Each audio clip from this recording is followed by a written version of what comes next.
others, and Tuku Midnight Lo Centavo. ఏదైనా sweet తినాలి అనుకున్నప్పుడు గోధుమ పిండితో బెల్లంతో ఇలా ఒకసారి స్వీట్ బీరకాయ పచ్చడి చేస్తే అన్నం అంతా పచ్చడి వేసుకుని మార్నింగ్ లెగగానే ఎందుకో దోశలు బాగా తినాలని సమోసా ఇలా చేయండి అచ్చుకోవాలి దీనైతే నేను నైట్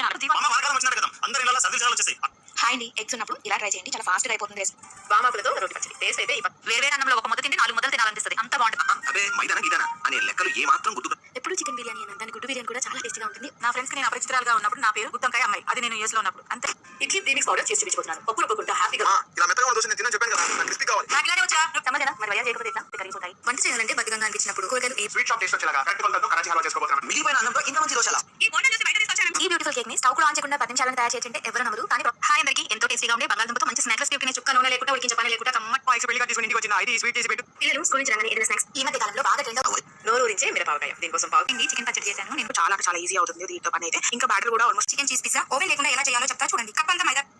హాయ్ నమస్తే అండి ఈ వీడియోలో చాలా సులువుగా గోధుమ పిండితో ఈవినింగ్ స్నాక్స్ చేయడం చూపిస్తున్నాను పిల్లలు స్కూల్ నుండి వచ్చాక ఏదో ఒకటి పెడుతూ ఉంటాము ఈ అలాగే 1 కిలో చికెన్ పిజ్జా చూపిస్తున్నానండి నేను చెప్పిన అసలు క్రిస్పీగా కరకరలాడుతూ మంచి ఈవినింగ్ స్నాక్స్ ఈ రోజు మాట హాయ్ అండి రశ్మి మీరు ఒక హాయ్ అండి ఈ జన్మకి చాలు నేను పోతాను నాకు ఇది వద్దు